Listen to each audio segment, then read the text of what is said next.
Hello. Hi.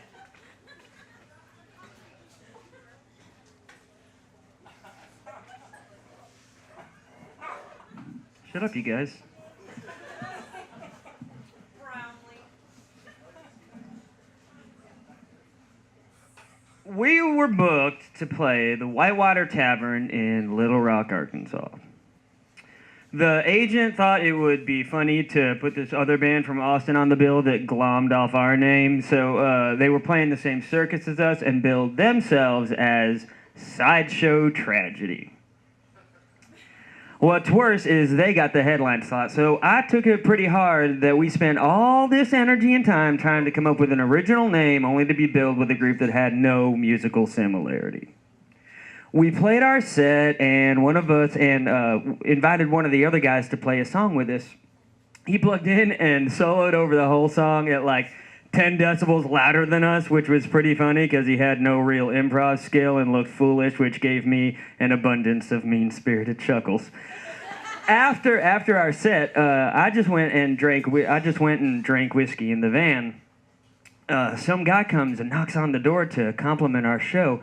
He was this small, half-crazed fellow who shall remain anonymous. Jerry, because all the best fuck-ups are named Jerry. He said he was a cameraman for Fox Sports, and he seemed coked up or something. But anyway, he could tell I was low and offered me some of his antidepressant scripts and a Xanax, and I was a half-liter into some Irish, and so the idea sounded pretty good at the time. He gives me one of each pill, and he says, "Let's split them." And I start to cut him in half with a switchblade knife I bought at the truck stop, and he says, "No, not like that," and he crushes them into powder, so we snorted these rails. And that stuff mellowed me out, and I was able to laugh about the gig. It was cold and rainy that night, and the other guys had joined us in the van, and they were surprised to find the most responsible band member all jacked up on whiskey and mystery drugs. The Fox Sports guy spoke a language rife with numbers, statistics, and percentages, and his wit finally peaked when he said, "They said there was a 99% chance of rain tonight. I wish there was a 99% chance of pussy."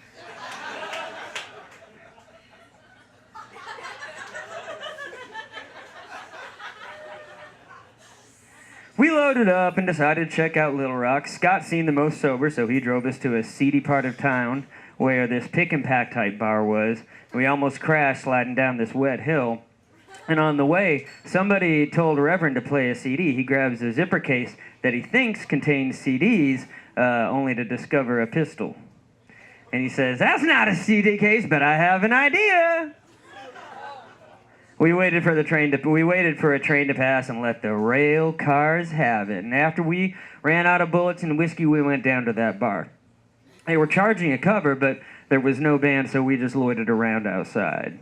And some hobo comes up to us and asks for money, and Joffrey starts asking like he's a Bulgarian immigrant, and tells this guy a worse story than his. He tells him that he lost his parents in a war, and he moved to New Orleans, but Katrina destroyed his home and car, and he had to live in the Astrodome, but the black people were prejudiced against him, and he moved to Little Rock for a cooking job, but the place closed. The guy sympathetically shook his head and gave Joffrey $1. Then we went to our motel and crashed. We left our box of t-shirts at the venue, so the box came back to us via a touring band passing through Houston, but it was considerably lighter than we left it. Enjoy the shop rags, bitches. And this marks the very best behavior ever exhibited by the Sideshow Tramps.